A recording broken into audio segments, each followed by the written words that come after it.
بسم اللہ الرحمن الرحیم۔ آج کل جس بندے کو بھی دیکھ لے وہ کسی نہ کسی پریشانی میں مبتلا ہوتا ہے، یا تو بیماری ہوتی ہے، اگر وہ نہ ہو تو کسی کا قرضہ ہوتا ہے، اگر وہ نہ ہو تو کاروبار کی فکر، یعنی کوئی نہ کوئی پریشانی۔ تو اب ایسے جب حالات ہو تو بندہ کیا کرے پھر؟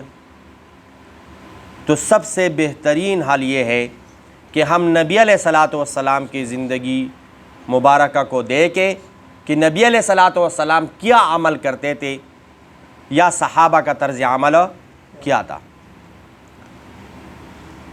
عن اسماء بنت عمیس قال لی النبی صلی اللہ علیہ وسلم، اسماء بنت عمیس رضی اللہ تعالیٰ عنہ فرماتی ہے کہ مجھے نبی علیہ الصلاۃ والسلام نے ارشاد فرمایا، الا اعلمک کلمات تقولینہن عند الکرب، کرب، مصیبت، پریشانی کے وقت وہ کلمات آپ پڑھیں، یعنی کیا میں آپ کو ایسے کلمات نہ بتاؤں کہ پریشانی کے وقت آپ اس کلمات کو پڑھیں۔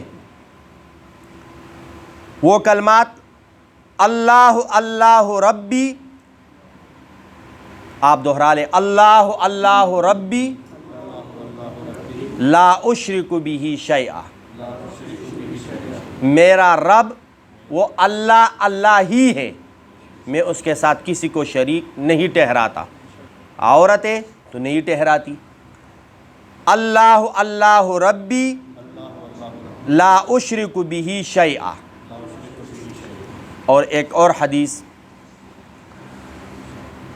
عن ابی ہریرہ رضی اللہ تعالی عنہ قال قال رسول اللہ صلی اللہ علیہ وسلم، ابو ہریرہ رضی اللہ تعالیٰ عنہ فرماتے ہیں کہ نبی علیہ الصلاۃ والسلام نے ارشاد فرمایا، اذا وقعتم فی الامر العظیم،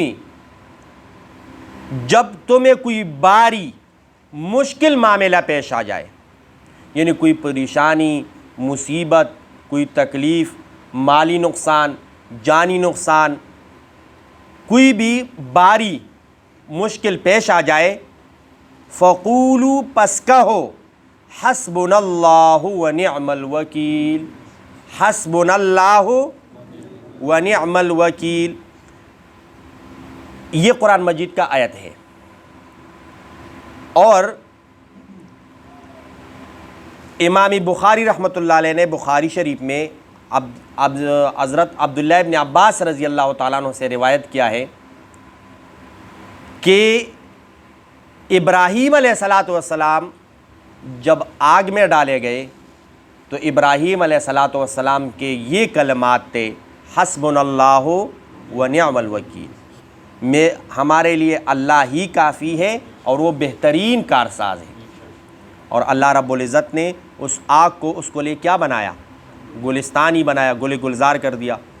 تو اللہ رب العزت ہمیں بھی چاہے خوشی ہو یا غمی، تنگ دستی ہو یا فراخی، ہر وقت نبی علیہ الصلاۃ والسلام کی سنتوں کو زندہ کرنے کی توفیق عطا فرمائے۔